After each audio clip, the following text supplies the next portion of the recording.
வணக்கம் மக்களே! இந்த வீடியோல நம்ம சில பங்குகள் பற்றியான அப்டேட்டும், ஜெனரல் மார்க்கெட் அப்டேட்ட பத்தியும் டிஸ்கஸ் பண்ண போறோம். ஒன்னொன்னா நம்ம பார்ப்போம். நம்ம பார்க்க போறது, இந்த ஈரான், இஸ்ரேல் வார் பற்றியான அப்டேட் தான். ஸோ இந்த வார் தொடர்ந்து பார்த்தீங்கன்னா, உக்கிரமா நடந்து வந்துட்டு தான் இருக்கு. இதனால பல இடையூறுகள் ஏற்பட்டுட்டு இருக்கு. ஒரு பக்கம் க்ரூட் ஆயில் வேற லெவல்ல ஒரு ஏற்றத்த குடுத்துட்டு இருக்கு.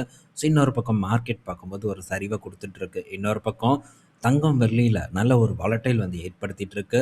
ஸோ இந்த வார் டெவலப்மெண்ட் இப்ப எப்படி இருக்குங்கிறதுக்கான ஒரு செய்தி வந்திருக்கு. என்ன நடந்திருக்குன்னா, இப்போ யுஎஸ் பார்த்தீங்கன்னா, ஒரு 150 மில்லியன் டாலர் மதிப்பிலான ஆயுதங்கள வந்து இஸ்ரேலுக்கு குடுத்திருக்கிறதா ஒரு அப்டேட் பார்த்தீங்கன்னா குடுத்துருக்காங்க. ஸோ இப்போதைக்கு இது வந்து நிறுத்தப் போறதில்ல. அண்டு இது தொடர்ந்து இன்னும் சில நாட்களுக்கு நடக்கப் போகுது. ஸோ அதே மாரி இந்த க்ரூட் ஆயில் பார்த்தீங்கன்னா, இந்த வழித்தடத்த இன்னும் ஈரான் வந்து ஹோல்டு பண்ணிட்டு தான் இருக்காங்க. ஸோ இதனால கண்டிப்பா க்ரூடோட ஒரு தட்டுப்பாடு தொடர்ந்து நம்ம மார்க்கெட்ல உயர்ந்துட்டு இருக்க போகுது. இன்னொரு பக்கம் ரஷ்யா கிட்ட இருந்து நம்ம வாங்க போறோம்.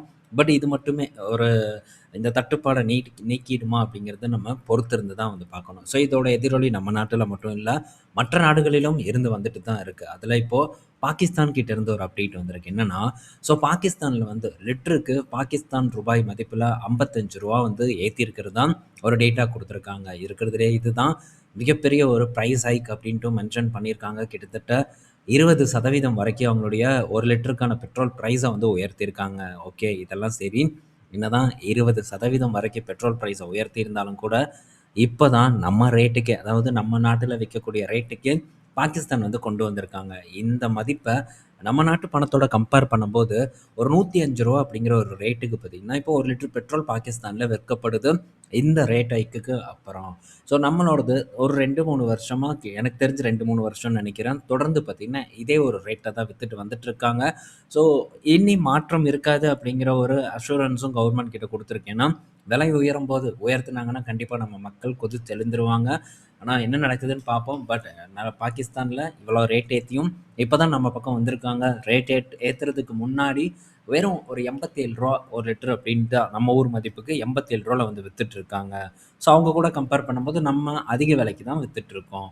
அடுத்தது பார்த்தீங்கன்னா, ஸோ இப்போ இந்த ஈரான், இஸ்ரேல் வார் காரணமா மிடில் ஈஸ்ட்ல பதற்றம் ஏற்பட்டுட்டு இருக்கு. இதனால ஷிப்மெண்ட்ஸ் எல்லாம் துபாய்ல கோல்டு ஷிப்மெண்ட் எல்லாம் வந்து தடப்பட்டிருக்கிறதா ஒரு டேட்டா வந்திருக்கு. ஸோ இதனால கோல்ட வந்து துபாய்ல டிஸ்கவுண்ட்டுக்கு விக்கிறதா ஒரு டேட்டா வந்து குடுத்துருக்காங்க. பெரிய ஒரு டிஸ்கவுண்ட் எல்லாம் இல்ல. ஒரு அவுன்ஸுக்கு வந்து $30 பார்த்தீங்கன்னா டிஸ்கவுண்ட் பண்றதா ஒரு டேட்டா வந்து குடுத்துருக்காங்க. எதுக்கு இந்த டிஸ்கவுண்ட் இவங்க இப்ப பண்ணணும்? ஏன்னா, கோல்டு தொடர்ந்து ஏறிட்டு தானே இருக்கு அப்படின்ட்டு இருந்தாலும் கூட, ஸோ இந்த கோல்ட வந்து ஸ்டோரேஜ் பண்ணணும், அதுக்கு இன்சூரன்ஸ் போடணும். இதுக்கான செலவு பார்த்தீங்கன்னா, அதிகமாயிட்டே வந்துட்டு இருக்கு. இதனால இழப்பு அதிகமா ஏற்படுங்கிறக்காக, அத பிளான் பண்ணி கொஞ்சம் டிஸ்கவுண்ட் குடுத்து கோல்ட விக்கிறதுக்கான ஒரு முயற்சியில ஈடுபட்டிருக்கிறதா ஒரு டேட்டா வந்திருக்கு. அங்க இருக்கக்கூடிய வணிகர்கள் என்னதான் வந்து இவங்க இப்ப டிஸ்கவுண்ட் குடுத்து பண்ணுனாலும் கூட, ஸோ பெரிய அளவுக்கு சுற்றுலா பயணிகள் துபாய்க்கு வர்றதில்ல. அதே மாரி உள்நாட்டிலேயும் கன்சம்ப்ஷன் வந்து குறைஞ்சிருக்கிறதாவும் ஒரு செய்தி நமக்கு வந்து கிடைச்சிருக்கு. ஸோ என்ன நடக்குதுன்னு பார்ப்போம். ஆனா, அங்க வந்து ஒரு $30 வந்து கம்மி ஆயிருந்தாலும் கூட, நம்ம நாட்டுல கோல்டோட விலை உயர்வதற்கான வாய்ப்பு இருக்கு அப்படிங்கிற ஒரு எதிர்பார்ப்பு இருக்கு. ஏன்னா, ஸோ நம்ம பெரும்பாலும் ஒரு 50% வரைக்கும் 50லேருந்து ஒரு 55% வரைக்கும் துபாய் வழியில தான் இறக்குமதி பண்ணிட்டு இருக்கோம் இந்த கோல்டன் டைமன. ஸோ இப்போ இந்த ஒரு ப்ராப்ளம் இருக்கிறனால கோல்டு தட்டுப்பாடு மேபி நம்ம நாட்டில ஏற்படலாம். விலை உயர்வு ஏற்படுவதற்கான வாய்ப்பு நம்ம நாட்டில இருக்குங்கிற ஒரு எதிர்பார்ப்பு போயிட்டு இருக்கு. ஆனா இப்போதைக்கு கோல்டோட இருப்பு அதிகமா இருக்குன்ட்டும் ஒரு தகவல் வந்து நமக்கு கிடைச்சிருக்கு.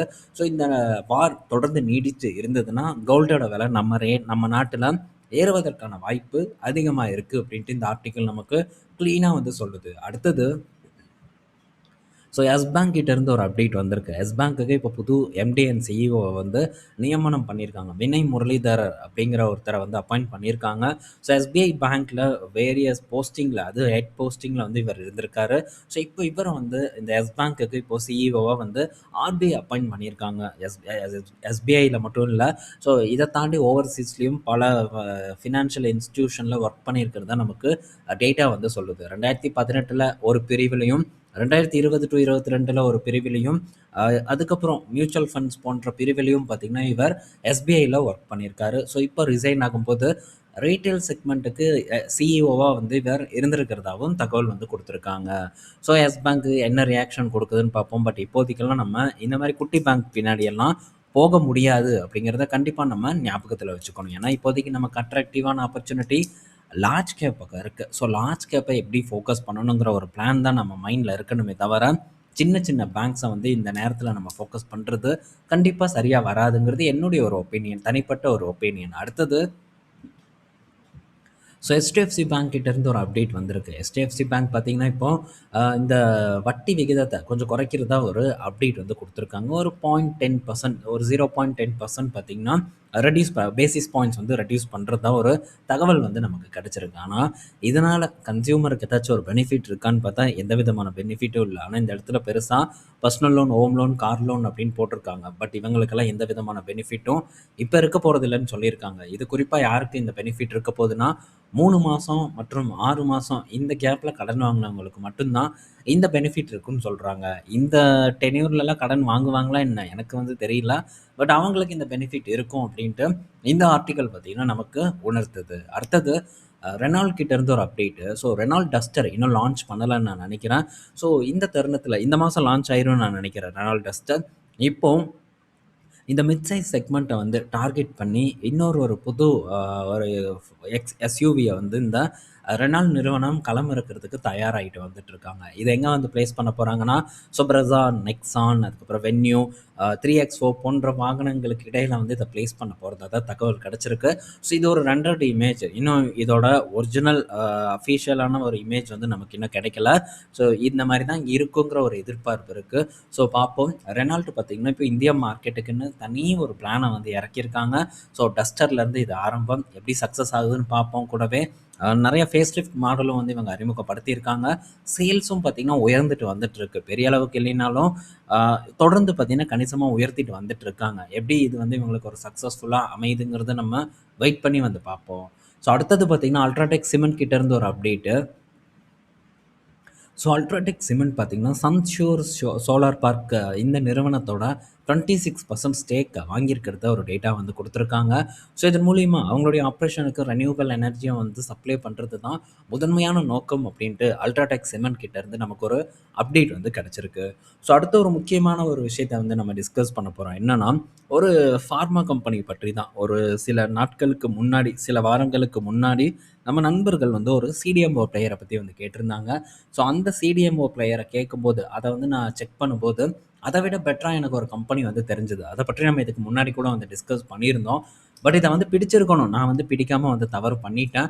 ஸோ இப்போது அந்த நிறுவனம் பற்றியான ஒரு அப்டேட் தான் வந்து நம்ம பார்க்க போகிறோம். ஸோ இந்த ஒன் சோர்ஸ் அப்படிங்கிற ஒரு நிறுவனம். ஸோ இது நம்ம ஆல்ரெடி செக் பண்ணும்போதே நிறுவனத்தோட மதிப்பீடு பார்க்கும்போது ரொம்பவே காஸ்ட்லியாக தான் வந்து இருந்தது. பிஇ ரேஷியோ பாருங்கள், ரீட்டைல் இன்வெஸ்டர் இது பக்கம் கூட போக மாட்டாங்க. ஏன்னா 500 பிஏ கிட்ட இருக்குது. ஏன்னா இப்போ ரீட்டைல் இன்வெஸ்டர் ஒரு அசம்ஷன் பண்ணுறது எப்படி இருக்குன்னா, போவோம், ஸ்க்ரீனர் ஓப்பன் பண்ணுவோம், நல்ல வேல்யூவில் இருக்கா அப்படிங்கிறத நம்ம செக் பண்ணுவோம்.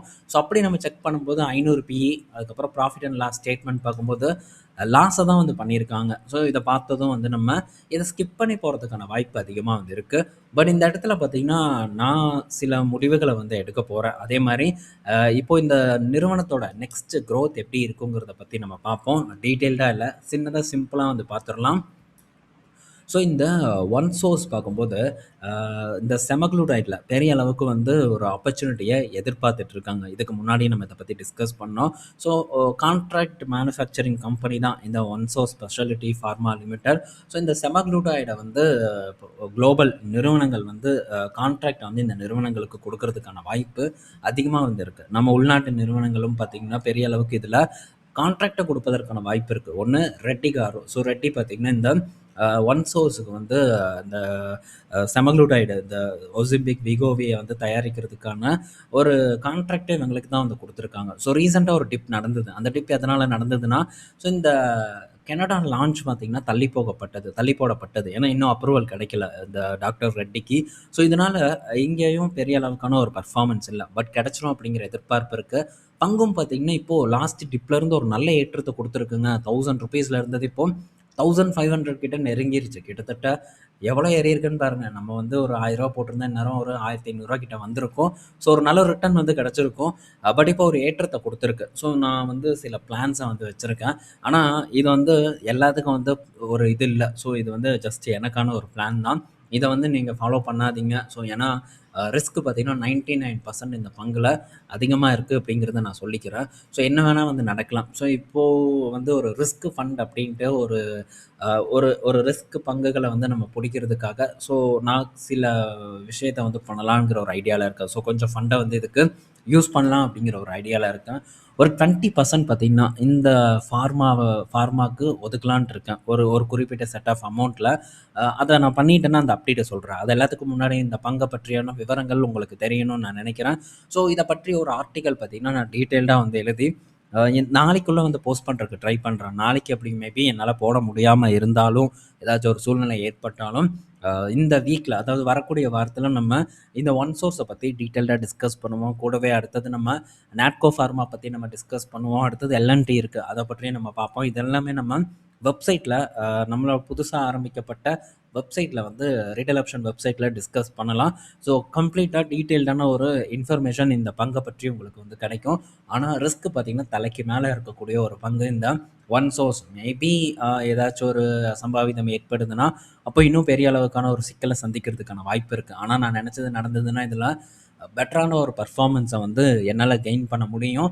ஸோ அத பற்றி நம்ம ஆர்டிக்கல் போட்டுட்டு, அதுக்கப்புறம் திரும்ப வந்து டிஸ்கஸ் பண்ணலாம். நீங்களும் இத பற்றி கொஞ்சம் செக் பண்ணி பாருங்க. ஸோ கேள்விகள் இருந்ததுன்னா, தாராளமா கீழ கமெண்ட் செக்ஷன்ல போஸ்ட் பண்ணுங்க. அதுவும் எனக்கு ரொம்ப உதவிகரமா இருக்கும். ஏன்னா, உங்களுடைய கேள்விகளுக்கு பதிலளிக்கும்போது, சில விஷயங்கள் மேபி எனக்கு தெரியாம இருக்கலாம். அத நானும் வந்து கண்டிப்பா எக்ஸ்ப்ளோர் பண்ணி தெரிஞ்சுக்குவேன். ஸோ அத பற்றியான ஒரு இதுக்கும் ஒரு முடிவுக்கும் வந்துட்டு, இன்னும் டீட்டெயில்டா டிஸ்கஸ் பண்றதுக்கு எனக்கு உதவிகரமா வந்து இருக்கும். ஸோ தாராளமா வந்து நீங்க உங்களுடைய கருத்துக்கள கீழ பதிவு பண்ணலாம். நாளைக்கு நம்ம இன்னொரு வீடியோல வந்து மீட் பண்ணுவோம். பாய் மக்களே!